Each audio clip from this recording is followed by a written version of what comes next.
আমি এই যোৱা 3 দিনত ৰাইজৰ পৰা যি বিপুল সঁহাৰি পাইছোঁ, পোনপ্ৰথমতে আমি বঙাইগাঁওবাসী ৰাইজৰ যিটো মহানুভৱতা বানপীড়িত ৰাইজৰ প্ৰতি তাক আমি নতশিৰে প্ৰণাম জনাইছোঁ। আৰু আমাৰ বঙাইগাঁৱৰ পৰা অহাকালি ৰাতিপুৱা 3খন ডাঙৰ ট্ৰাক আৰু 4-5খনমান এই টাটা মোবাইল যাব। আৰু আমি আশা ৰাখিছোঁ আমাৰ এই যি বান সাহায্য লৈ তালৈকে আমাৰ দল যাব, তাৰ দ্বাৰা তাৰ ৰাইজৰ কিছু হ'লেও উপকাৰ হ'ব। আৰু এয়াই প্ৰমাণ হ'ল, এইবাৰ আমি এটা বস্তু প্ৰমাণ পালোঁ যে মানুহৰ বাবে মানুহ আৰু মানৱতাই শ্ৰেষ্ঠ ধৰ্ম, মানৱতাৰ ওপৰত একো নাই, এই কথাটো প্ৰমাণ হ'ল।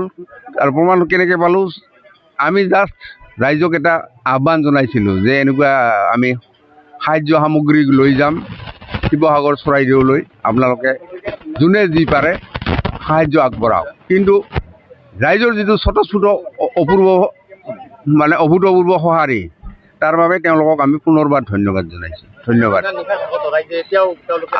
আৰু এটা কথা সঁচা, এতিয়ালৈকে মানুহ আহি আছে, নিজৰ যাৰ যি ইচ্ছা সেইমতে নিজৰ সামগ্ৰীবিলাক আমাক দি গৈ আছে, তাৰ বাবেও তেওঁলোকক ধন্যবাদ জনাইছোঁ। আৰু আমি আশাবাদী, হয়তো আকৌ নিশাও কিছু আহিব আৰু আমি গোটেই নিশা ধৰি সংগ্ৰহ কৰিম। ৰাতিপুৱাৰ ভাগতহে আমাৰ গাড়ী ইয়াৰ পৰা ওলাই যাব। ধন্যবাদ।